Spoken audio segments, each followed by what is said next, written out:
Welcome to the 2020 season, episode 9 of Heart Skol. We love having guests on the show. Tonight we have another very special guest, a graduate of the State University of New York College at Geneseo. See, I knew I was going to get it wrong. I tried. I looked it up. That's okay. That's a tough one. She works for Metro Networks in Hartford as a writer, anchor, producer, and editor. Did voiceover work for ESPN International, which is really cool. You've also done some voiceover work for some businesses over 21 plus years now, and currently is the ESPN radio anchor doing updates, which is where I first heard her.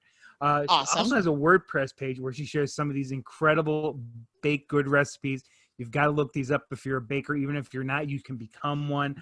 I am more than thrilled to introduce tonight's guest, Christine Lisi. Christine, welcome to the show. We love having you. Hi, JB. Applause. Thanks for having me. I appreciate it. Yeah, we're excited to have you too, especially because we always say that, like, if we were an AFC team, we would like the Bills. Yeah, we're definitely Bills. We are part. I actually was adopted by the Bills Mafia. I've seen that. Yeah, they have taken me in. It's amazing. They're such nice people. Mm-hmm. So we actually came up with our own phrase. We call it Skol Bills. So that's like how we've united the teams. Okay. Christine, what a great career. It really was. It's interesting to me how you actually started with ESPN International. Yeah. With ESPN, and then it kind of transitioned into the updates. Can you kind of take us through your career? I mean, it's a really cool path. Sure. When I graduated from college, I worked at like a local kind of a public access station where I did kind of everything, produced, directed, anchored, all that stuff, like kind of, it's like working for a small radio station, which I did in my breaks during college. Like, you get to do everything because it's so small and it's not really specialized. And so that was fun, like learning how to do everything. And then I actually got to ESPN in 1995 as a production assistant. Wow. And so I worked on SportsCenter, and then I moved over to NHL Tonight, which was an awesome, fun show. Yeah, that's tough. That was cool. And then I went to Metro Networks, and then I was doing like weekends at ESPN, but still working at Metro during the week. And then I was able to be full time at ESPN, and it's been it's been quite a ride. I've been out in Connecticut. It'll be 25 years. Oh, wow. Yeah. There's a really good place out there for pie, and I can't remember the name of it now. Pappy's. Is that what it is? I know. Yeah. I've been there. It's near the studios, and I went there and I got pie because I heard about the pie, and it was actually very, very good. Yes. It's a nice little area up there. I kind of like Bristol? it. Yeah, it reminds me a lot of where I'm from. Small area, but there seems to be enough to keep you. There's like an amusement park right across the street from the campus. Yeah, it's kind of neat. When I first heard you on there, I thought you never had a day off. When you were, I would be at work, and I'd hear Christine doing the updates, and then it would be like, it seemed like your days were about 12 hours long, and you work 7 days a week. Does this poor woman ever get a day off or a minute off? I wonder if you're like a doctor on call. You just have a cot somewhere in the back office there, and they just call you in to do an update every. Yeah.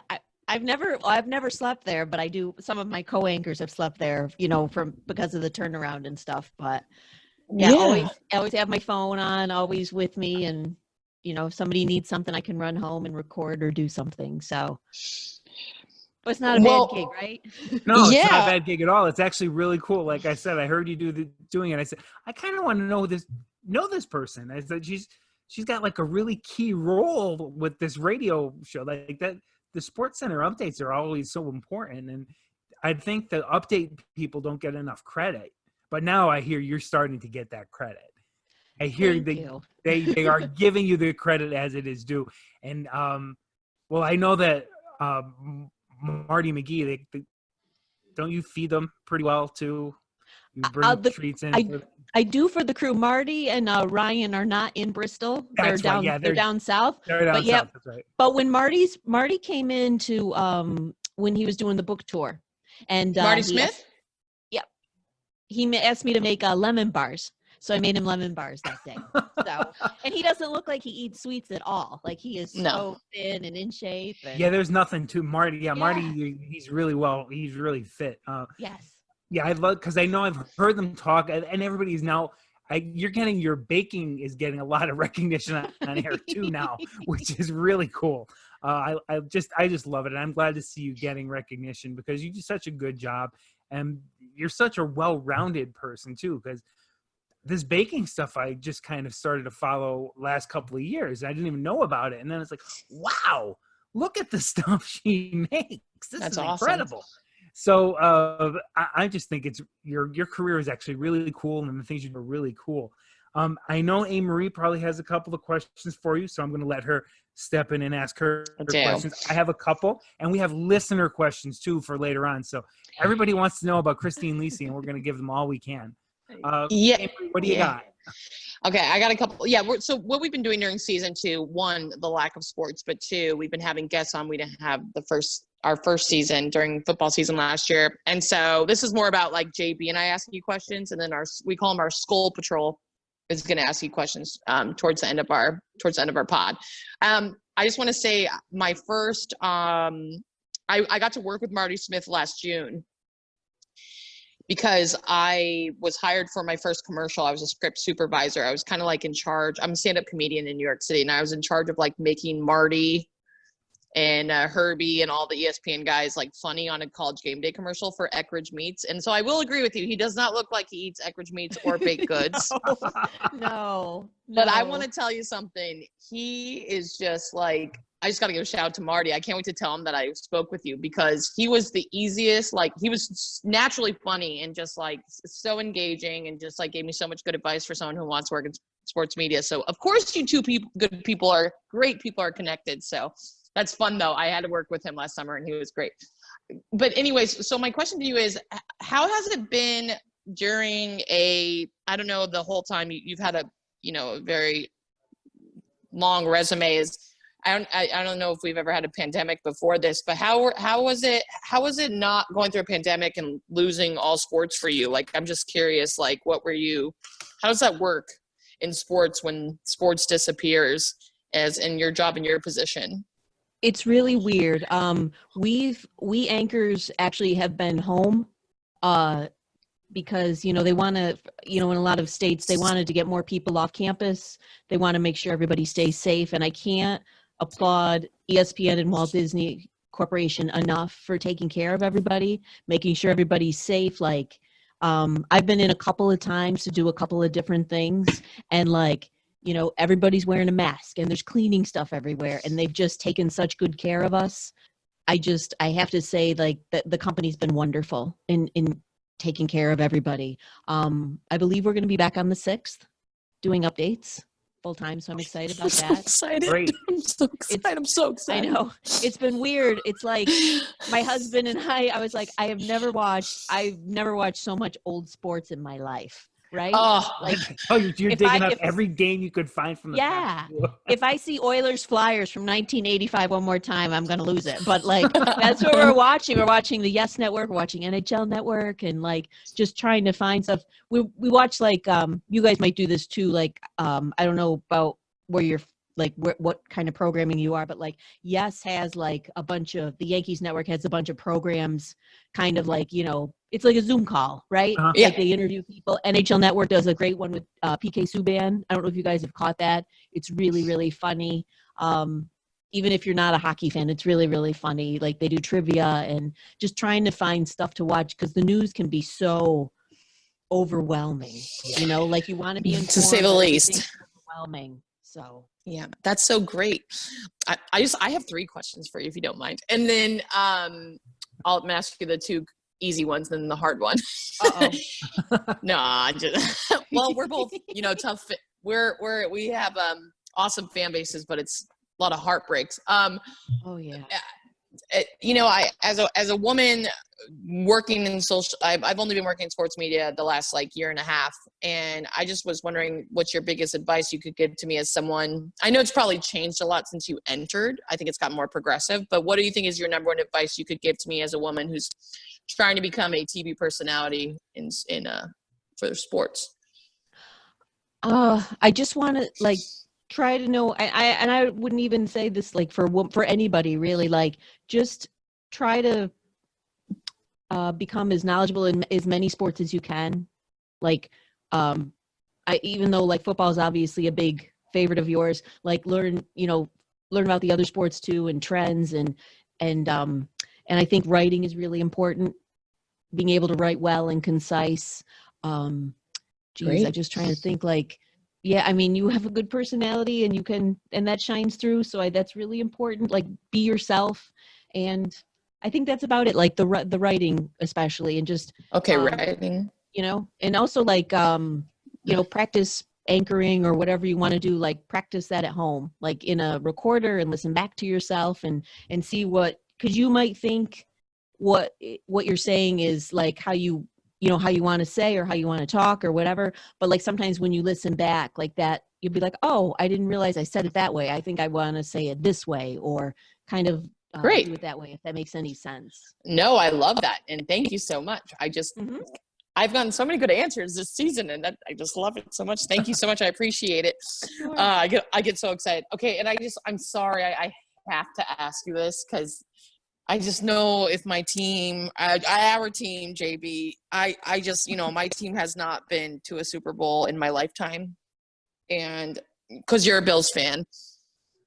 I mean, we don't have to even go down this road, but we have to. I'm sorry. I have to ask. It's okay. You're probably so used to it. You're like, yeah, we have beaten the dead horse with this question. I just can't even imagine going to a Super Bowl yet losing one 4 times in a row. I mean, I'm as a fan, I don't know how serious you take your fandom. I'm not saying you don't. I just want to know how that felt. I know that's such a weird question. I know this is such a weird question, but I can't get over the 6 times I just can't get over a lot of things still in my time. NFC champion. I can't get over NFC championships. You know what I mean? So I'm just curious how you feel. Well, it was weird because they started their run when I was a sophomore in college, was when they won their first AFC East title. And then it kind of, and then my senior year it was against the Super Bowl against the Giants, and then the Redskins, the Cowboys. And it was weird because those Bills teams, they were so good, right? All those Hall of Famers, Hall of Fame coach. And it was just like that one, we lost to, I know their defense was really good, but we lost to Jeff Hostetler and Mark Rippon, right? Troy Aikman, yeah. But that was a tough one to follow. But I know that the defenses on those Redskins and Giants teams were just outstanding. And they figured it out, to be able to keep the Giants, to be able to keep Jim Kelly and Thurman Thomas and Andre Reed off the field for essentially a 2-1 margin. That was the game, right? Because the Bills had just 51-3 the week before, right? And that was a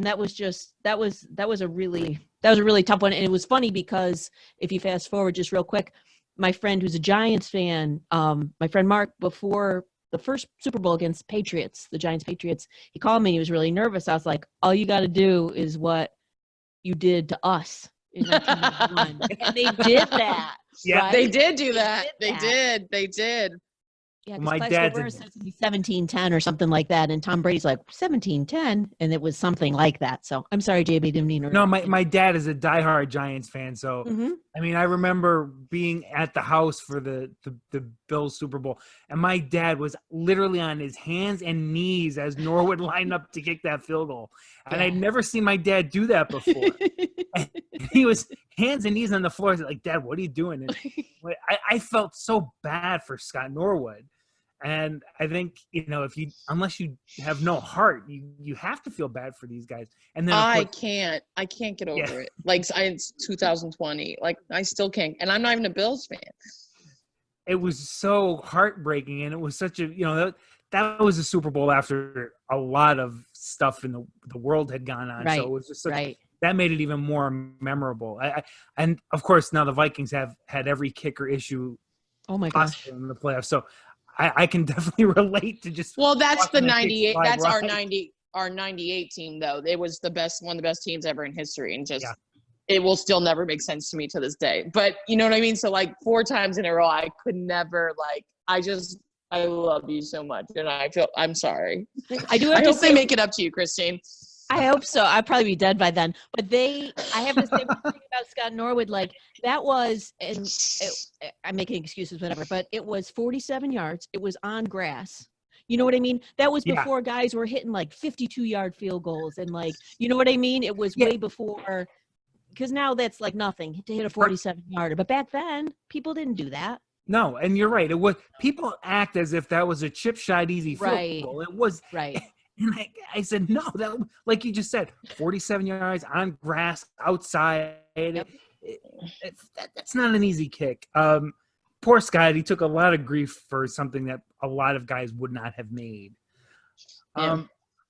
Can I ask my questions now? Yeah. Those are my 3 questions. Did Thank you you, get your answers Christine. yet? Sorry. I'm Welcome, sorry. honey. I had okay. to No, talk. don't be sorry. I thought it was great. I loved it. I have 2 quick ones. And this is almost a standard for me. I always like to know how everybody becomes a fan of who they're, because I live in Pennsylvania. People still think I'm from Minnesota, and I am not. So a Vikings fan for me just doesn't fit, especially having a dad who's a Giants fan. So how did you become a Bills fan? Is this like a family thing? Have you grown up in a Bills household? Is that what happened with it? Yeah, my dad and mom, both Bills fans. Like when they dated before they got married, they used to go to where the Bills played. It was called the Rock Pile. They used to go to games. Yeah. That was the nickname of the place. Yeah. And so we went to our first game as a family. I was 7. My brother was 4. And it was against the Jets, and the Bills won. I still remember that. So I think I always stayed with them, even though like they were awful when I was little. They were okay in junior high. And then when I got to college, they were good. Yeah. They were really, dumb. really good. So I just kind of always, like, some people switch, like some people are like, the Steelers have quite a fan base because when I was young, they were really, really good. Yeah. Yeah. And then like some people like the Raiders because, one year they won the Super Bowl. So people kind of switch, but I've always stayed. My husband once said to me, this was so funny. We were at my parents and the Bills were getting their teeth kicked in by the Bears. This is like probably 10 years ago or longer. And my husband's like, and the game's still on at my mom and dad's house. Like, he's like, I don't know how your family stands this. It was just funny. and he walked outside. It was just so funny. But it's true. Like, you have so much. And I was like, well, what are you going to do? Now, is Rob a Bills fan too or no? He grew up a Cowboys fan, but he does root for them because of me. So. Well, that's good. At least he's done that. Yes. At least he's adopted them for that. Yes. Cowboys, though. Oh, all right. JB doesn't again, like Cowboys. But when we were young, like they were, you know what I mean? They're like the Steelers. They have this immense fan base because just like now the Patriots do, right? Yep. Because when you have all that success and stuff. Yep, that's exactly You're mentioning JB's 2 favorite teams, the Cowboys and the Patriots. Yeah. His 2 favorite teams. Yep, they rank right up there. And now I'm going to take this away from sports because, again, the baking thing has really got me. JB loves it. I like my sweets, which is not good, but it is good. What is your favorite thing to go into your area and bake? What do you love to do? Everybody's got like a favorite something or something they know that they nail it every time and people love it. What is that for you? I always like to put like something in something. Like I always like to put like a chocolate chip cookie in a brownie or an Oreo in a cookie. Or like one time it was an Oreo in a tiny Oreo in a tiny sugar cookie inside a brownie. So I like to do stuff like that. Wow. I like to make stuffed treats. So it's like a bakery baked version of a turducken. Yes, exactly. Yeah. Exactly. Yes. Yeah. That's awesome. Oh, and I've seen some of this stuff and I cannot get over the creativity and what you make. It's fantastic. Like I would never think to do that. Like yeah, let's just stuff a cookie inside a brownie and see what happens. I know. And then if I bring something, they're like, "Oh, is this just a cookie?" I'm like, "Yeah, today it's just a cookie." Oh, they're like, what's going on? Nothing magical They're so inside. spoiled now. Yeah, my husband, he likes his classics, or he's like just a chocolate chip cookie or just a brownie. You know, like no, just classic, nothing in it, nothing stuffed. Doesn't like that bakery fusion stuff, huh? No, he prefers just like a cookie. So, yeah. That's cool though. Hey, the classics never go bad. You know, you never go around with the classics. Mm-hmm. Well, the bakery stuff is actually, to me, what I really like talking about today, because there's really no football to get into. But you know what it's time for, AMarie? Christine. So we have segments that we do every week, even if it's not football season. And usually this next segment, JB just does a fantastic job in it. You never know what it's gonna. There's always like a twist at the end on why he picks it, but we call it a Skol lore. And basically what we do, we usually do this segment in regards to our upcoming opponent during the season. But because we've had guests on, it's going to obviously be Bills affiliated. So I'm very excited to see what he came up with this week. Okay. October 3rd, 1971, we take you to the Met in Minnesota. Vikings, Bills. Dave Osborne for the Vikings, their 1-yard touchdown plunge to start the scoring. And then Freddie Cox, straight on kicker, which you do not see anymore, hits a 40-yard field goal. And then Alan Page tackled Bills quarterback Dennis Shaw in the end zone. So the Vikes had a 12-point second quarter. And then late in the game, Viking quarterback Norm Snead closes out the scoring with a 1-yard touchdown plunge. Vikings win this game. It's 19-0. The Bills in the game, only 7 first downs, 64 yards in total offense. Shaw got sacked 7 times through 2 picks. Oof. Top running back in the game, though, was O.J. Simpson, 45 yards. The Vikings had 52 carries, 193 yards in this game. Osborne with 93 of them. Clint Jones, who was the workhorse in the game, 27 carries, only 71 yards on those carries. The top 2 receivers, also Osborne and Jones, 65 and 46 yards. And they had 9 catches total between them. The big part about this game, it was the very first meeting between the Buffalo Bills and the Minnesota Vikings, as in 1970, the Bills jumped from the AFL into the NFL. So this was the first chance they had to meet. And they've met 13 times since. But this was the first game, Vikings-Bills, and that is this week's Skol lore.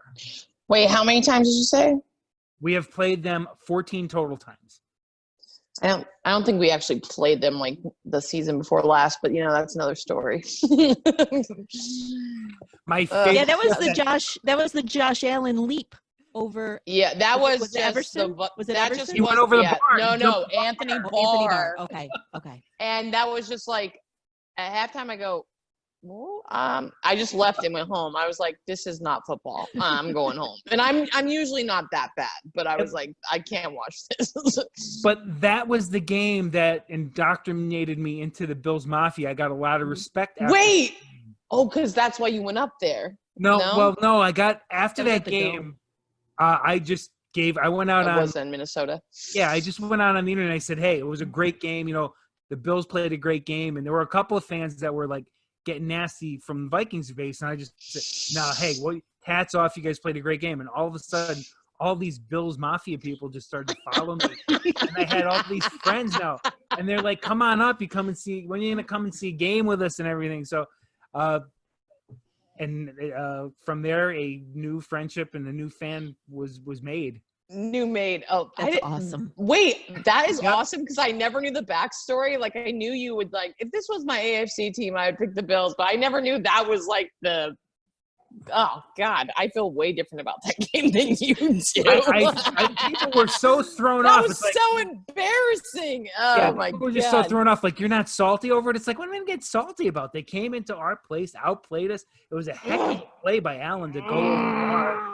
Oh God, yeah. And you just say better luck next time. And well, I just got a lot of respect from the Bills Mafia from that. No. I appreciate that. I just love learning that backstory. That's when that happened. I just I don't remember that being the transition. But yeah. So with that being said, took off. I had a couple of friends, but then it just exploded from there. Well, with that being said, though, we're going to go into our Skol Patrol questions because let me tell you something. People were really excited that you were going to be on the pod this week, Christine. And because we obviously have a lot of Bills fans in touch with us, include my friend Connor. He loves you. He's a big fan. He just wanted me to say that on the pod. But everyone, of course, majority of the questions I got for the Skol Patrol was, are you excited about Diggs? Do you think Diggs is going to do a great job? Like, it was all about Diggs. I was like, all right, guys, way to really go beyond. I don't know. Everyone just wants to talk about Diggs. Well, what do you got? I think he's a great addition. I think it gives Josh another weapon. I think it can only be good, right? He's a mega talent. He's amazing. I think it's fantastic. I couldn't be happier. And you got I'm happy on the other side too. So I mean, there's some guys who can get deep on that team. Mm-hmm. I'm happy for no. I love Diggs. Like, I'm not mad at. I haven't been mad at him. I mean, it's like a weird thing. Like, he wasn't happy. I was like, go. I hope he's happy on the Bills. I love him. And you don't want guys on your team in any sport, like, if they don't want to be there. Yeah. Right. Because that infects your locker room, and it's just bad. And he gave us one of the greatest sports moments of all time. So, like, he kind of not a Super Bowl, but he gave me, I'm thankful for him, and I hope he does well. I'm rooting for him. I'm in his corner, unless you play us in the playoffs or a Super Bowl. By the way, that's what I would love, a Super Bowl between the both of us. But then I would feel bad because then I don't want you to lose another Super Bowl. Yeah, it would be a tough one. Yes, I know, but I want them to win. I want both of us to win one. Yes, that would be great. Do you have more questions, AMarie, or were they all Diggs questions? It's all Diggs, and then I'm looking up. You can go with one. There's one from Connor. I'm just trying to find it. Okay, I actually have a few. The one actually Christine answered online, but I'm gonna run it out there with a little bit of a twist. Our friend Matt Henry, he's a member of the Bills Mafia. Matt wanted to know the best thing Christine ever made without a recipe, but Christine does not break from. She always uses a recipe. So I want to know what to tie in a twist it for Matt. What is the best recipe you've ever kind of taken and interpreted to where you took the basic recipe and kind of flipped the switch on it or did something a little different with it? Oh, let's see. I'm trying to think. Sometimes what I do is, like, they have they call them Reese's bars, like the peanut butter bars. Yeah. And like they're all non-bake, but like sometimes instead of, like, most of them are like, butter, peanut butter, powdered sugar, and sometimes they do graham crackers, but like I'll substitute like crushed Ritz crackers, or I'll add melted brown sugar, or you can do, like, I did these wafer cookies once for this girl's birthday that I worked with, and she loved them. I was like, ooh, I didn't know if those weird cream wafer cookies. Yeah. Like, you could do something like that. You could do you could mix up the cookies like that. Like, I'll do little tweaks like that, but my husband can attest, I am hopelessly rigid. My dad's mom used to bake without, like, no measuring cups. And she was just like, and I'm like, you're driving me crazy, woman. So. Oh my gosh. Oh. That's a lot of respect, because, like, my mom, when she would teach me when I was growing up, she said it's all about measuring, like, and all about like precise. Like, my mom, that's awesome. Yeah, baking kind of is. The only thing I've ever done with baking, and it's a non-bake thing, is Buckeye balls. Oh yeah, and my daughter and I make them. And one year, don't ask me, we had they're not Cocoa Pebbles, they're Cocoa Dino Bites, which is the malto meal version of them. And we were just kind of like had enough of these. They said, let's pour half a bag of these in there in the batter. And we made them with the Cocoa Dino Bites. People came to us and they were asking us to make them for them. And it's like, there's really nothing different with this recipe other than I found some cereal that we weren't really eating and I put it in the batter and it came out really well. So that's kind of my only twist on a basic recipe. And that's probably what I could really make. And I have another set of questions. One is a baking question and one is a football question. And they're from the same person. And today is her birthday. My friend Nicole, who actually got a shout out from Kyle Rudolph for her birthday today, which was really cool. Happy birthday, Nicole. And that's Gracie in the background. Somebody's walking by the house. There's Gracie. No. I've been waiting to hear her. All pups. All pups are allowed to speak up on our pod. She will. Nicole wants to know first the baking question and favorite chocolate chip recipe, and then which Buffalo Bills rookie do you think will have the biggest impact on the team this season? Let's see. Well, first of all, happy birthday, Nicole. My favorite chocolate chip cookie recipe. I'm not kidding you. I have like 25 of them that 25? I rotate them. Yeah. Well, can you send me one? I love cookie doughs. Cookie dough is like my favorite dessert. Like if I'm not a big dessert person, but if I'm gonna treat myself, I eat cookie dough raw. There was, and I don't know if it's still at our mall or not, but there was a place in I think they had ice cream and stuff there too, but you could get like an ice cream cone, but you could get it with cookie dough in it. Like they had different kinds of cookie dough. I mean, it's a chain probably, right? But you could do that. And then there's a place in New York City, I think, that does that too. Yeah, I try to stay away from that place. But yeah, I'm general. When I want to treat myself, I need your best cookie dough recipe. Okay. And then Paula's Donuts has a donut where there's a scoop of cookie dough in the middle of the donut. Yeah. Oh my gosh. I don't know off the top of my head for rookie. I don't know actually. I think the player I'm most excited and he's not a rookie is Stephon Diggs. Like that's I don't blame you. Excited about. You know what I mean? So I was really excited the year we got Josh Allen. I was excited to see what he could do.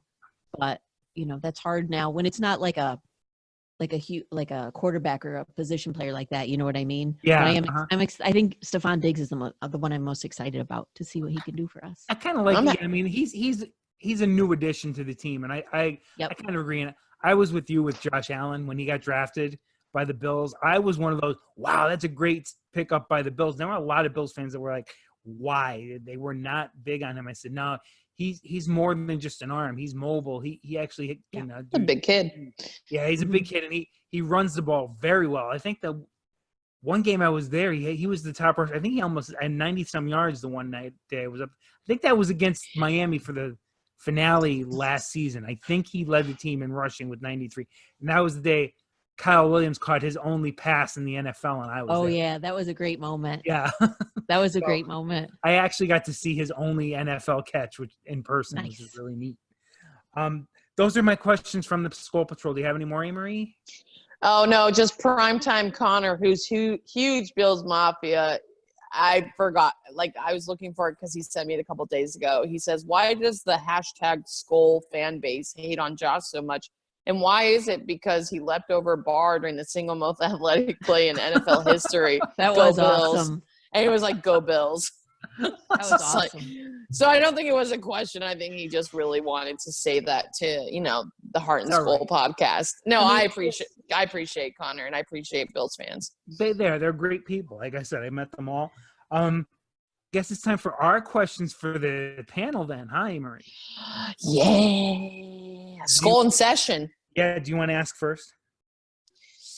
Yeah. Okay. So, I want to stay away from the pandemic, but okay. How are you guys going to feel if we don't have an NFL season?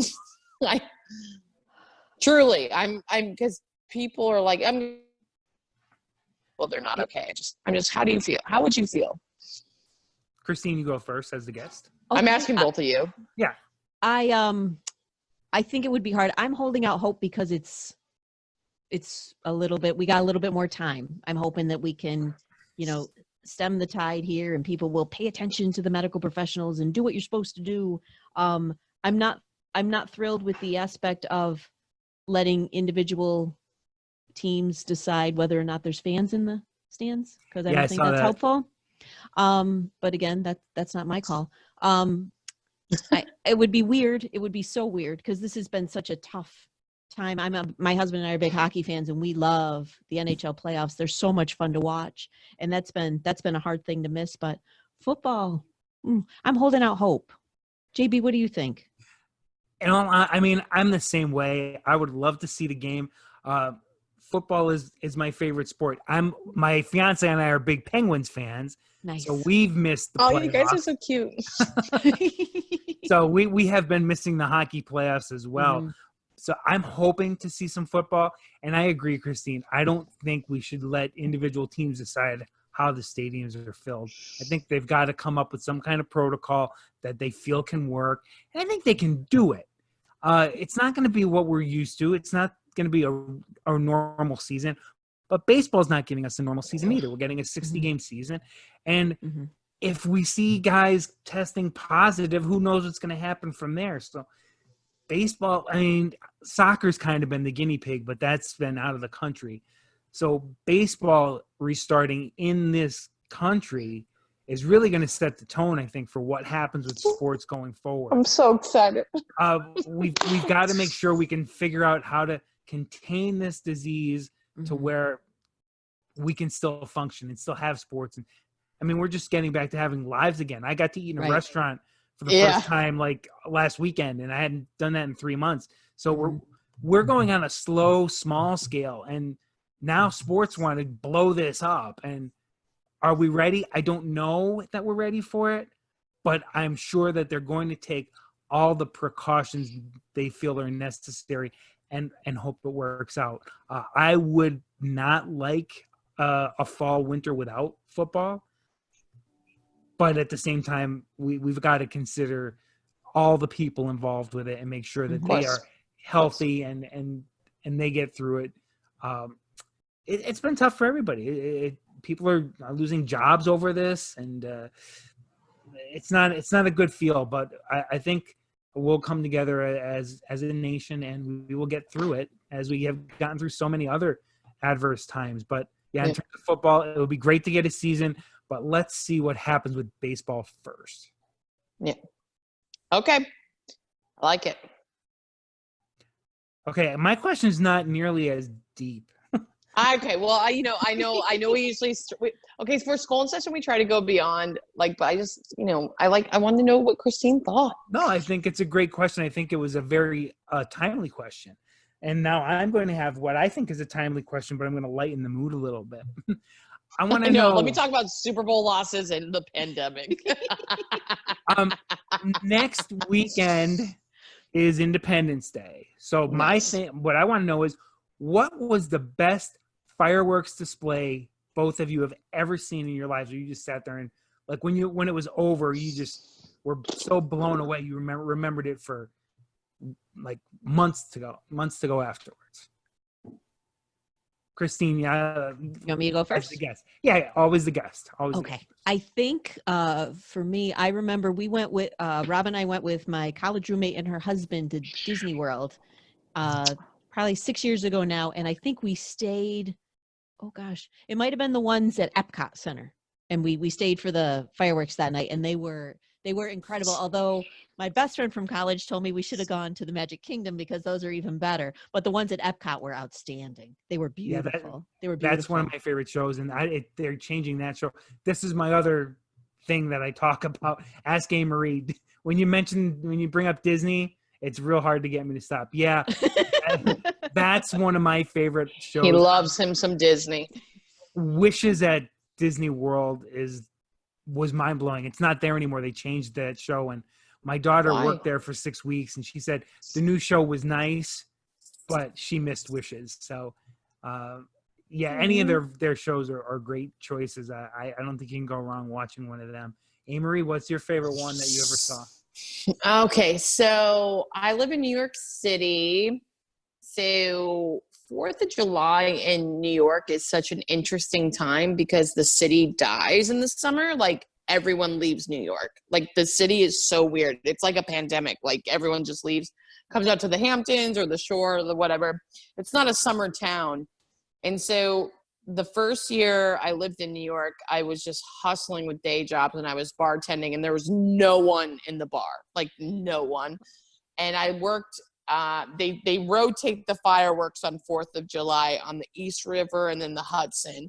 Mm-hmm. And our boss just like let us go outside and watch them. And I guess just like the layout of just Manhattan, and like the Freedom Tower just went up, and it was just like one of the coolest moments. I just, like, I don't know, I'll never forget that. It was just like, so when New York's quiet, it's just so surreal. Like, it's so, I don't know. It just was so cool. So that was just like one of the moments I'll never forget. And it was right when I moved to New York in like 2009 or whatever. It was just really cool. So yeah, it was really, really cool. I would say that. And then growing up, I grew up in New Mexico, so AAA baseball, the Isotopes, they always had fireworks and I always valued them because in New Mexico where I grew up, fireworks were illegal. So seeing them at a AAA baseball game were a big treat because you would get arrested if you used fireworks at any other time in New Mexico. So that was a big deal too. So I have a tie. Those were the ties. That's really cool though. In our area, I would say for the last month, people have been lighting off fireworks every night. I don't know. That's what I hear. And it drives the dog. Hi, Gracie Goo. And it drives the dog crazy. No, nice. Like, I don't know about your dogs, but like she is our last dog, Charlie. He was the only dog I ever knew who wasn't spooked by like thunder or fireworks. But like poor dogs with the fireworks. Yeah. Pep's okay. He doesn't have any problem with them. Oh, okay. That must be a thing going around the country. I don't know if it's because people are still quarantined or whatever. Because a lot of my friends have been tweeting. They're like, "Can people stop shooting fireworks? Like my dogs are going crazy." Mm-hmm. Mm-hmm. Well, Christine, do you have a question for us that you want to ask? Because we're here for these questions. We love to It's Skol in Session. And we've never met. Well, we haven't all met in real life, but JB and I as podcast partners have never met. So we started this segment on our podcast so we can not only let our listeners fall in love with us, but we're like, we should get to know each other. Yeah. I'm trying to think.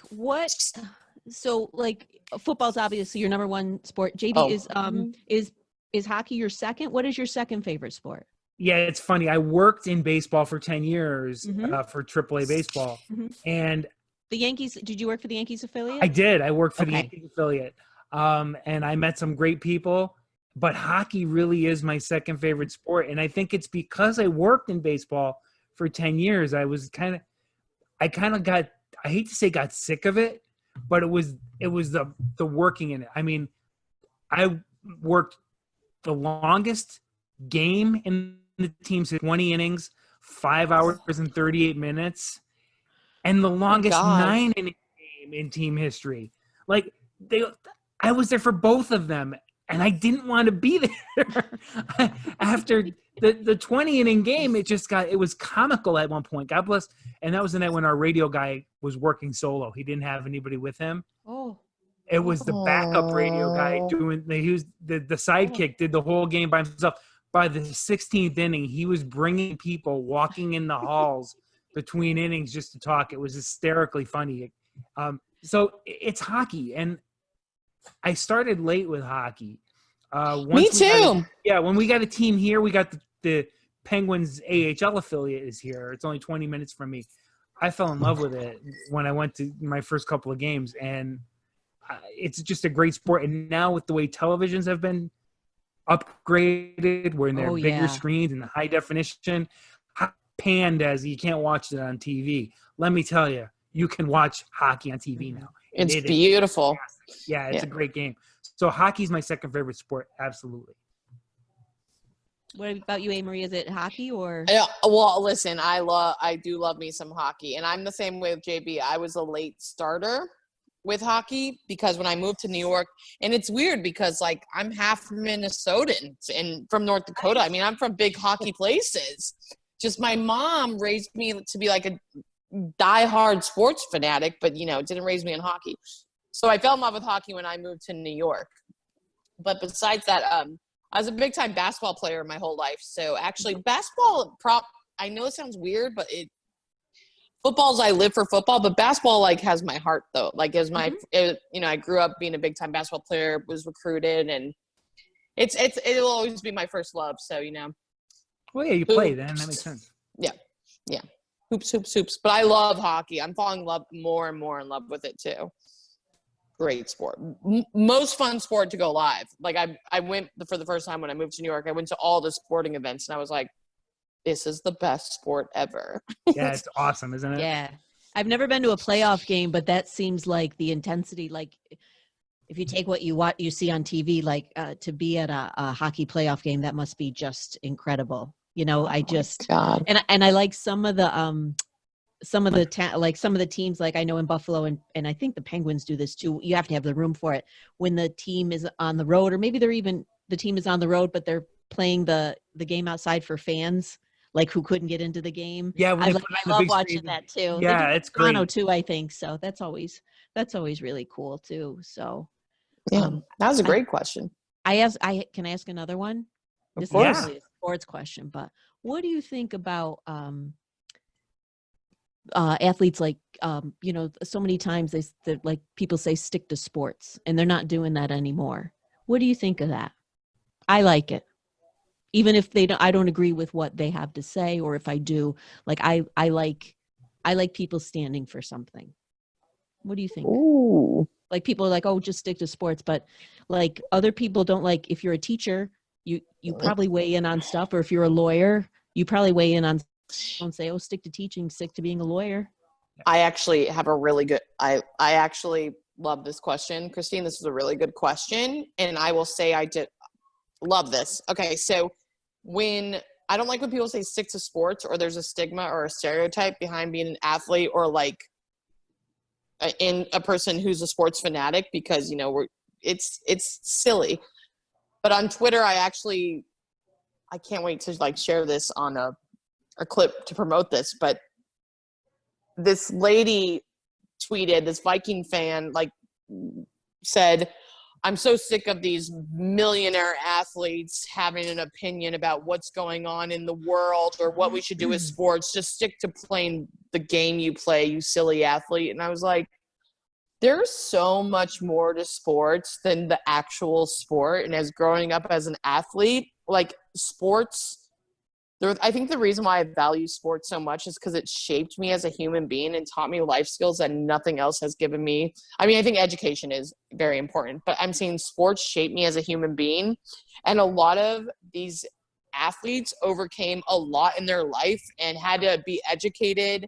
And you can't play sports unless you have good grades. Like, there's a lot of stuff. There's a lot of adversity, background, circumstances didn't define them. Like, so, and most of them are self-made millionaires. Like, so I think it is so important.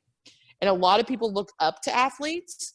So, like, why not let them speak up, have an opinion, and not just stick to sports, and like go beyond sports to like help these kids, be well-rounded. I don't think we should stick to sports. I don't like that at all. I don't like that at all. I don't want to avoid it. I like that we're speaking up. What do you think, JB? Christine, I like what you said about it too. I'm an accountant, and I'm talking about sports, and no one's ever told me stick to accounting. Yeah, exactly. That would be weird, but funny. Yeah, I mean, I think it's great. They have a voice. They have something to say. Even better that they have a bigger platform and a bigger audience to hear what they have to say. I agree. Have an opinion. Have an opinion on anything and everything. You're a human being. What you do for a living does not define you as a human being. No. You have thoughts. You have other dreams that you want to fulfill. You have something to say. Come out and say it. Heck, I don't want to talk to a basketball player all the time about basketball. I want to have other things to talk about too. Be well-rounded. So I am with you all the way. Stick to sports is one of my least favorite phrases, and we see it all the time on social media. And God bless, especially the women in sports who get that from so many guys out on social media. And I'm tired of seeing it. It makes no sense to me, but that is it's a terrible, terrible retort. Stick to sports. But then we don't want you to talk about sports. Well, what do you want people to talk about? It's no, stick to the kitchen or whatever. I don't know. I just it's so silly. There are some people that just are so narrow-minded, and that drives me nuts. Stick to sports. Well, wait a minute. You don't want us to talk about sports. We're women. Well, then go in the kitchen and make me a sandwich. And that's right. It bothers me to no end. Be well-rounded. Talk about whatever you feel like talking about. That's how we all learn, by talking about everything to everybody. And that's kind of how we grow as people. So, yeah, you have something to say, say it. Say it. And I think that, like, people sometimes don't want to hear from athletes or movie stars or rock stars or whoever, because it doesn't – you can speak your mind as long as you say what I think, right? As long as I agree with you. And that's not in the land of the free and the home of the brave. That's not the way it should be. That's exactly right. That's how I feel. Like not. I love Bruce Springsteen because he just lets it fly. Yeah. And I admire, and he's always been that way, though. It's not new for him. And I think if for people to speak their minds, I think that's a good thing. And like I said, even if I don't agree with you, it's okay. Agree. Yeah. Just respect each other. Yeah. I love that. That was a great question. Such a good question. I wasn't sure if I should ask. No, we love it. We talk about everything here. Mm-hmm. We had Jane Slater on recently, and we weren't going to dive into it, but we dove into it. So I think it's important to talk about and acknowledge. So thank you for asking that question. Sure.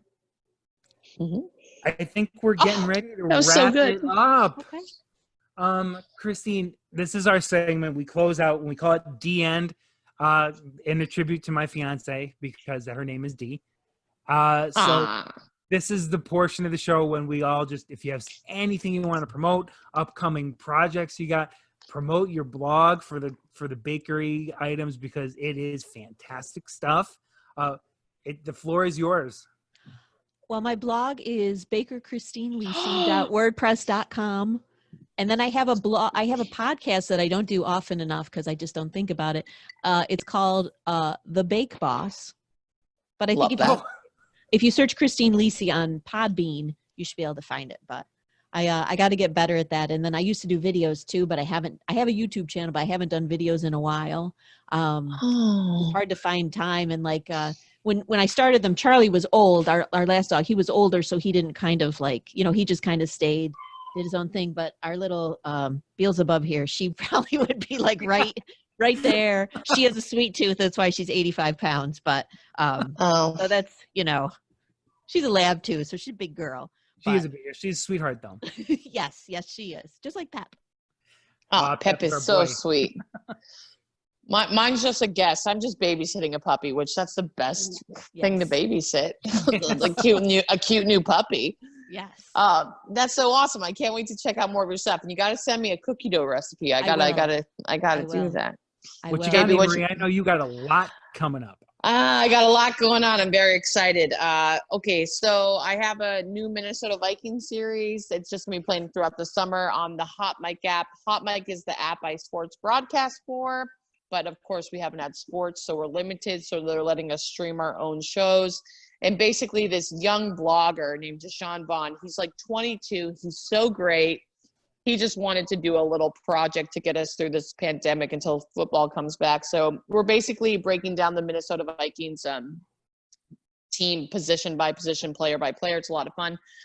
Other than that, I have this new segment for my lifestyle brand, Part-Time Bro, and Christine, you should come on. You would love this. I talk and shine light on women in sports and entertainment.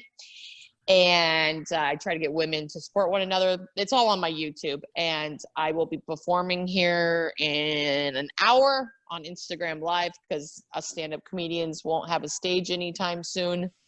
So who knows? We're the last phase for New York. So they say we probably won't do stand-up till 2021, which is so weird to me. So we'll see what happens. But yeah, so if you just follow me on social media, I have a lot of projects going on. You can always do that drive-in stand-up stuff that a lot of people have been doing that. It's just, not that I'm against it. I'm overly optimistic. I'm trying to really take this time to focus on digital media and my lifestyle brand and work on actually writing. Like Christine, you inspired me today, but actually work on my act. So I think comics should take advantage of this downtime to work on themselves and work on their act. So that's what I'm gonna do until we can return to the stage. Cool. And all I have right now, my children's book, which I'm waiting for my artist. Can't wait. He's been having some equipment issues. Once he gets his equipment fixed, I'm gonna have some pictures and we're gonna see if we can get this thing published. I do a publisher lined up for it. And then a friend of mine suggested I start a book of dad jokes and dad stories. So and you're the pun king. Awesome. I'm so excited. I have begun to write the dad jokes that come off the top of my head, as well as some stories which my kids reminded me of because I said, guys, I need some stories from when you were growing up, and they threw one out. There's one out there, and I'll just kind Oh of, my gosh. it's called Craig the Fireworks Guy. Oh. And basically we gave a name to a guy who was doing fireworks at a certain amusement park, and they were just so bad we felt it was Craig's fault, so we kind of blamed Craig for the whole show, and it turned into a whole bit between me and the kids. And That's so funny. so that story is in this book, and hopefully I'll get this done in the next several months. I'm not rushing it because it's not easy to write jokes, especially dad jokes. I found out. It's tough. But, Jokes aren't easy. so I'm going to write it, and I'm going to see if anybody's interested in it. But somebody's thought that it would be a good idea, so that's where we're going. And that's all I have going on right now. And I'm such a nerd. lot. I forgot to mention this because we didn't record last week, but JB, thanks for your support, because the Vikings started to follow me. And listen, that was like a huge moment for me. I know. Oh, that's fantastic. Oh my God. We got the Vikings to exciting. follow AMarie last week. Oh, I have been big on I'm big on the law of attraction and manifesting, and I literally just put it out there, and I'm not kidding. I've been tweeting at them for years, and they followed me, and I just like freaked out. I'm such a nerd. I don't care. No, for the same. that's awesome. I just want to say one quick thing. Like one time I tweeted something and the Buffalo Sabres liked it and I almost died. I was so happy. And then my college hockey team follows me on Twitter, and I was so happy. I'm Oh my such a God. nerd. I was like, when I had to keep looking at it over again. It's like the Minnesota Vikings follow you, and I was like, I started crying. I don't care. I'm going to end up working with them, and I will still tell this story till this day. I was laying in my bed at 2 a.m. and I was like, oh my God, the Vikings are following me. I can't wait to tell my mom. It's so really funny. cool, isn't it? It's kind of neat when that stuff happens, and that's what makes us fans. Everyone's writing me. They're like, how'd you do it? I'm like, what do you mean, how did I do it? I'm just put it out there. And, I live for this team, but, I want to work for this team. But it was just like really funny because everyone's like, what's the secret? I'm like, believing. I don't know. But it was just so funny. We had to recap that because we didn't record last week. But JB, you're the best for supporting my craziness. There's no such thing as craziness. If you have a dream, my favorite quote from Walt Disney, if you can dream it, you can do it. So get out there and do it, guys. I am. I've been manifesting this for a long time. So I was pumped. That was great, Christine. Thank you again. I had so much fun, and I knew we would. That was fun. We love having you, and you are always welcome. You are a friend and a welcome guest. You just want to talk to anybody, we're always here. We love to talk. We love doing this show. We thank everybody for the support we get every week. We're probably going to go on a little bit of a hiatus from the show. Yeah, until training camp. Yeah, so listen to old episodes if you can. We really appreciate it. Christine, thank you again. Have a great night. Say hi to Rob. Say hi to Gracie for us. Yeah. We love you. And all we have left to say now, partner, our last one for maybe a month or so. Skol. My God, this puppy started barking. Thanks, Christine. guys. Thank Baby, you. come here. And you're traveling she this started weekend? crying. Christine, Yeah, we're going to traveling? see. Yep, we're going to see my mom. Good. Oh, Good. that's so nice. I'm glad you get to see her. That's Yeah. good. Haven't I'm seen on her the since road. Christmas, so. Oh my gosh, yeah. Three That's drops. terrible. So, She started well, crying towards me. COVID related, Christine? Yes, yeah, Yeah. because we couldn't trade because it's like 6 hours and you don't know what's open, and Yeah. I can't make 6 hours without going to the bathroom. No. Yeah, no. We go 4.5, and then Pep goes with me a lot, and it's like 2.5 is his limit. Yep. So Yep. I feel that too. Yep. 6 hours. Well, I'll give your mama an extra hug then. Yes. Um, Yes. When All right. when we're back to live, Christine, I do perform a lot actually in Connecticut. I'll let you know. Okay.